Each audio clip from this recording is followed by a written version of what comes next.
Welcome to the Industrial Talk Podcast with Scott MacKenzie. Scott is a passionate industry professional dedicated to transferring cutting-edge, industry-focused innovations and trends while highlighting the men and women who keep the world moving. So put on your hard hat, grab your work boots, and let's go. All right, industrial professional, thank you very much for joining Industrial Talk and your continued support of this ever-expanding ecosystem that celebrates you, you industrial pro. You're bold, you're brave, you dare greatly, you innovate, you collaborate, you're just solving problems each and every day. That's why we celebrate you on Industrial Talk. If you can hear in the background, the buzzy buzz. We're at FABTECH. It's in Orlando, Florida, and it is again, a collection of incredible companies that are really here to make you a success. We're also brought to you by PMA. That is the Precision Metal Forming Association. Go out to pma.org and find out more. He's been in the hot seat a couple of times. He's ready to bring the energy because, it's the afternoon and he's going to bring the energy.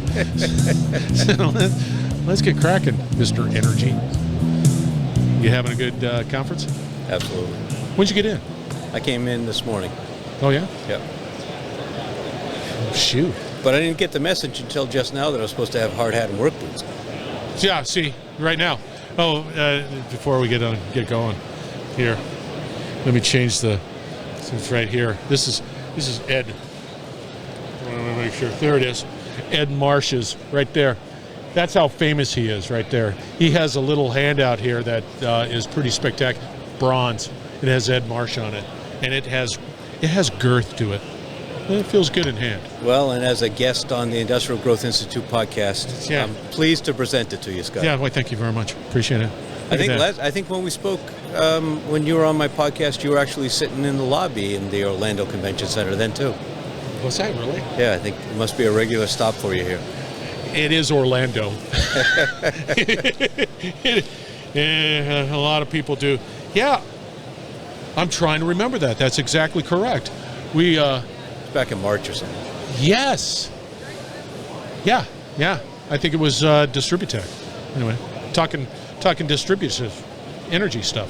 Well, I like this. So, you're here at FABTECH.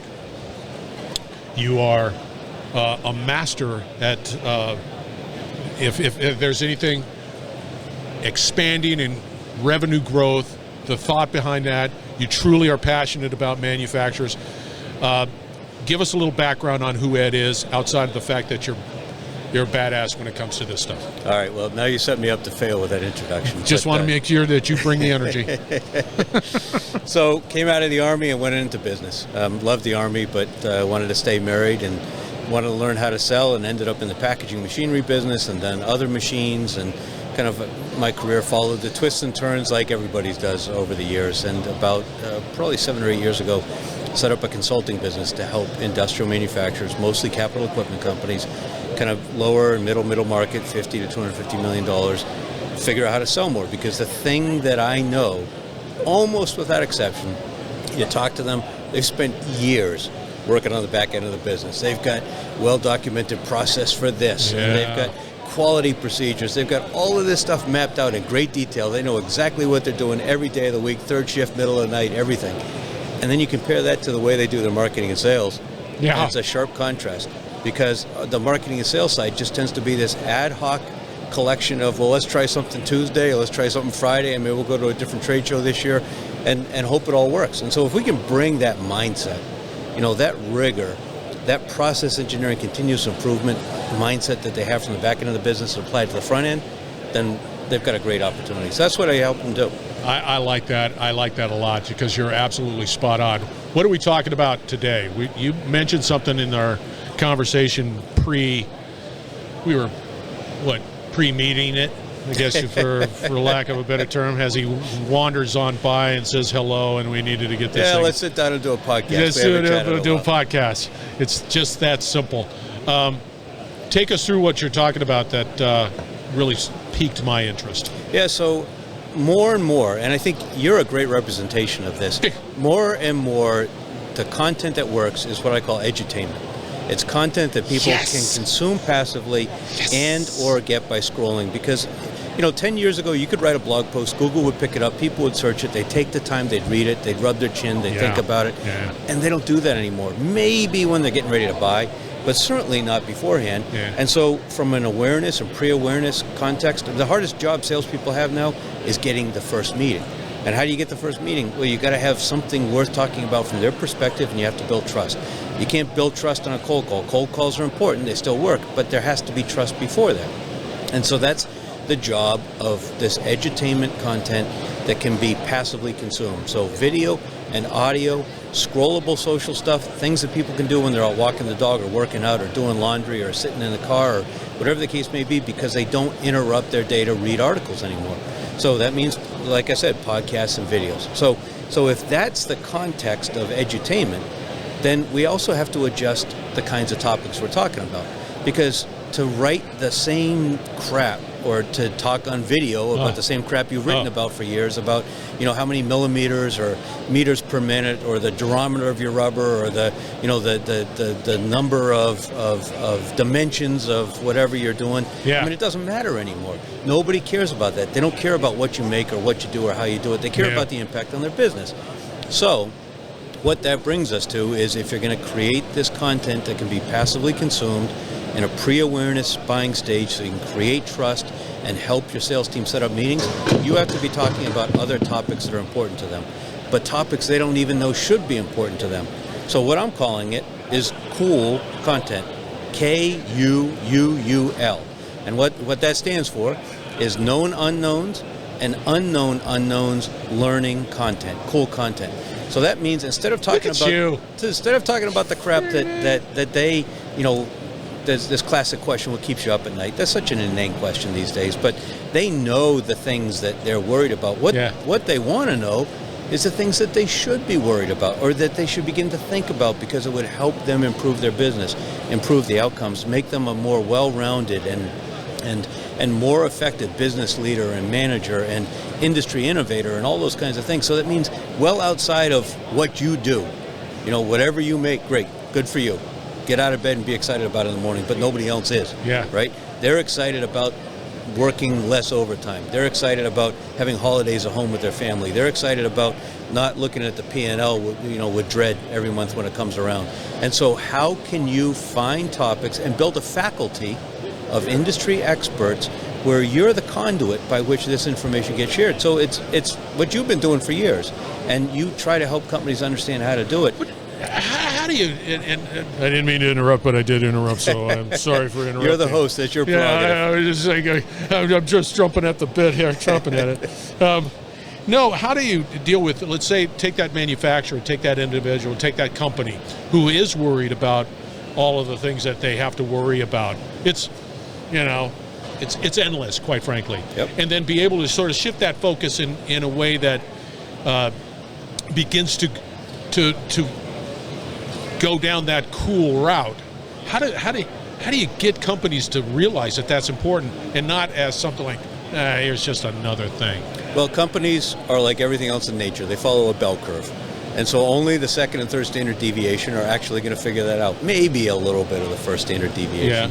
But, I mean, it's not something that most companies are going to get. Most companies are going to persist in doing things the way they've done them. So I don't think that it's, the challenge isn't so much to get companies to understand it. The challenge is to identify the leaders of those companies that are open to it. And they're the ones that can be really excited about undertaking something like that. Yeah, but see, that's a great point, because once again, the success of these initiatives has to be driven by the top. Oh, without a doubt.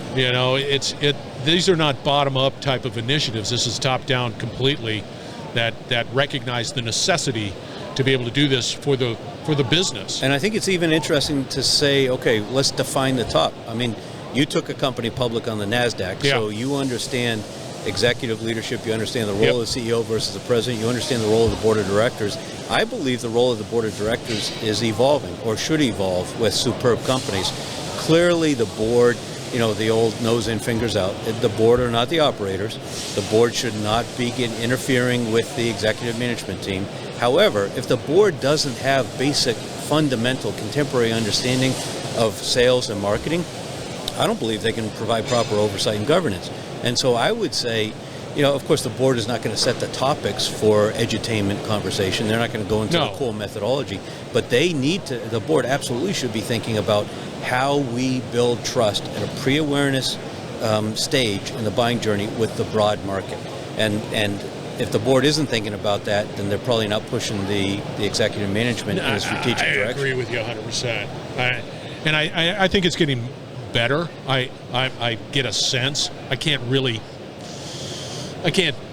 pinpoint it, but I think that there's a lot of companies out here right now that are thinking, I have to do a better job. Well, and you've been evangelizing this for years.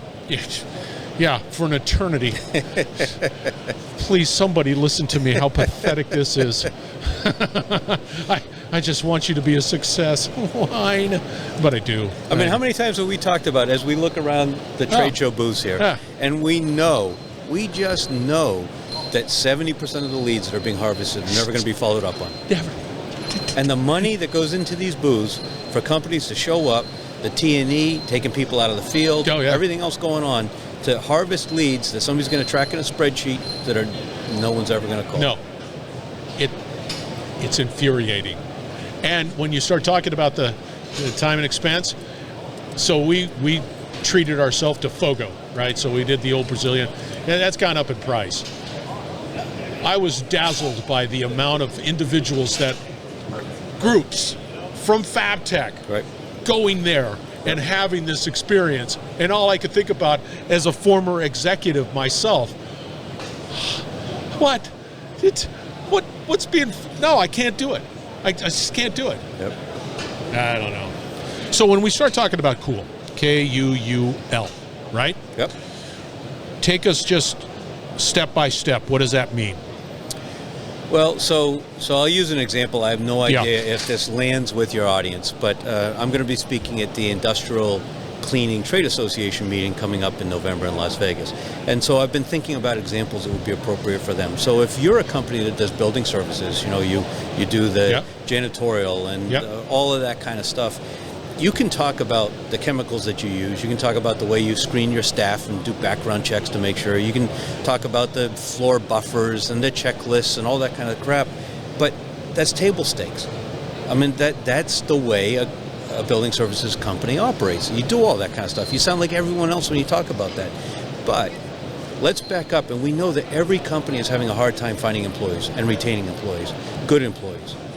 So what kinds of benefits, what kinds of topics can we reasonably think maybe make a difference in helping them recruit and retain employees? And so maybe on-site childcare, except if you're going to create on-site childcare, what does that mean? How much space do you need? What are the regulatory things? How do you staff it? How do you clean it? What about a nurse and all those kinds of things? Well, how about, so this fits somewhere in the known unknowns or unknown unknowns in that learning kind of content, cool learning content. How about if we bring in experts, create a faculty that over the course of a couple videos or podcasts or LinkedIn Live, talk about how you go about setting up an in-house childcare facility for a typical manufacturing operation. Now, does that resonate with most manufacturers listening? Who knows? But it's such a different approach to it, and if they're struggling to get employees and they want to think creatively about how to find and retain great employees, including females from the community, I mean, what a great way to offer an idea to them, which then, guess what? If you got a bunch of kids running around with snot coming out their nose during winter cold season, guess what? It's going to need a lot of building services, right? So, of course, then you become an expert. That's a great resource to make sure that it's properly sanitized and cleaned and meets all the regulations. So you're bringing them really helpful information for their business that ultimately creates possibly a bit of an opportunity for you on the back end, too. But that requires a lot of different thinking, doesn't it? Oh, of course. Absolutely. But again, that brings us back. If second standard deviation companies are always looking for ways to be unique and to excel, then they're accustomed to thinking differently. Yeah, see, I like that. How would you, with that mindset, take a company and begin that journey? What would you do? What are those steps?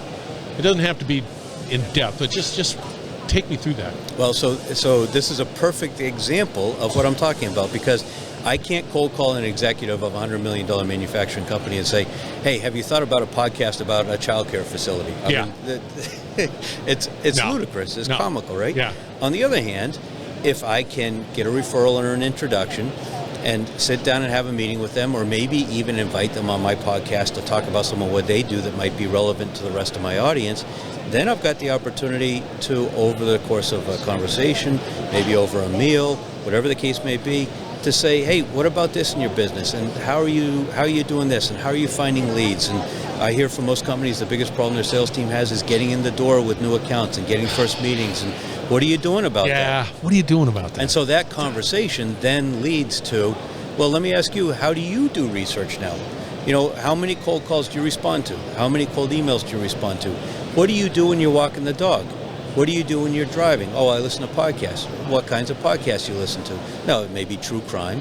It may be personal finance. It may be politics. But almost invariably, you find out that sometimes they're listening to business stuff. And it's not business stuff in the core of what they do. It's business stuff to expand their horizon and help them think creatively. Well, geez, if you do that, I'm going to take a wild guess here. Maybe your prospects do too. Yeah. And Google's the second biggest search engine in the world right now. Or not Google, YouTube is the second biggest. Yeah, I was just going to say, I thought it was YouTube. Google is the first. Yeah. But you're absolutely spot on. And just for me personally, a day doesn't go by when I'm not on YouTube trying to figure out what to do with something, or how do I, whatever my problem is, I guarantee you it's out on YouTube. Well, I tried to find one on Saturday. I couldn't find it. No way, really? Yeah, I was trying to figure out how to adjust the cable for the deflector from this big leaf blower I bought a couple years ago that somehow is out of whack now, and I could not find a single resource to help me figure out how to do that. No way, really? Yeah. But you're right. You can find most stuff on. I was just going to say, now it's incumbent on you to produce that video to figure out how to adjust it. First, I got to find the answer. Well, I got to tell you, I was trying to change out my user interface for my dishwasher, and I found it out there. Yep. Probably didn't go as smooth as I had hoped, but it did it, and it works. Yep. There you have it. And of course, video is critical because we're overwhelmed by information. We're in a low trust world. Nobody trusts any institution. Yes. Nobody trusts any company. Most people don't trust most other people. And the only way you can begin to build that is not with a cold call. Again, the cold call is important at the appropriate time, but you have to kind of soften the target, if you will. You have to build trust. And video and audio and letting somebody get to know you because of your authenticity are critical to doing that. Yes. It's a long-term play. You can't just flip the switch and suddenly have a bunch of BDRs make a bunch of phone calls and generate a bunch of leads. Yeah. You have to realize you're talking 6, 12, 18, 24 months. Easily. I agree with you 100%. I don't see any other option. Exactly. Because my inbox gets full of stuff. Do I read all of that? No. I read the ones from Ed, and I read the ones from the ones that I want to, but I don't do anything else. And then when we start to just zip through the social, right? You're thumbing it and you're moving it up. What captures my attention are the videos. Exactly, a video clip. A video clip. So the little let's snippet doesn't matter. So you do a podcast. You build this faculty. Yeah. You have audio and video. You take that video, you use one of these AI-driven tools that clips it up for you, so you don't even spend time on it. You drop those video clips on LinkedIn and Instagram and places like that, and now you've got this great body and variety of content. Yes, awareness, and they just got to do it. But you got to talk about those cool topics, known, unknown, unknown, learning topics. That's I believe the key. Yeah. No, you're. See what I was telling you, listener? How do I get a hold of you? I know how I get a hold of you. I know how others, but how would people get a hold of you because they're interested in cool? Well, you look on YouTube, right? You look for Ed Marsh Consulting. MARSH, Ed Marsh Consulting. That's my website too, edmarshconsulting.com. Freaking sage. He's a sage. I don't use that often, but now I do. Well, for him. That's sweet of you to say, Scott. Sage. Right? All right, listeners, we're going to have all the contact information for Ed out on Industrial Talk. And look at his other podcast that he has out on Industrial Talk. Again, he never disappoints. He knows a lot more than I do, big time, in a big way. All right, we're broadcasting from FABTECH. It is a wonderful event. You need to put this on your calendar. It is a great event with great solutions roaming around and people milling about the place. All right, we're going to wrap it up on the other side. Stay tuned. We will be right back. You're listening to the Industrial Talk Podcast Network.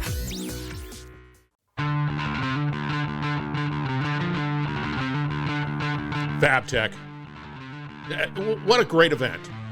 You in manufacturing, here's an event. Now, you can talk to the people. Of course, you can talk to the people. That's what these conferences are all about, that networking opportunity. But the fun part about it is that you get to kick the tires of the innovation that is taking place, the technology that happens there, the manufacturing solutions. It's all there. You can have these great conversations to help you succeed. Industrial Talk is here for you to succeed. Go to that conference. I highly recommend it. It's a big deal. Ed Marsh, speaking of success, he's all about the tactics. He's all about the nuts and bolts of your success. You need to reach out to him. Contact information out on Industrial Talk. Easy peasy. He wants to talk to you. Industrial Talk is here for you. Podcast, story, technology, put it out on Industrial Talk. We want you to succeed as well. Be bold, be brave, dare greatly. I say it all the time. Hang out with Ed. Change the world. We're going to have another great conversation shortly, so stay tuned.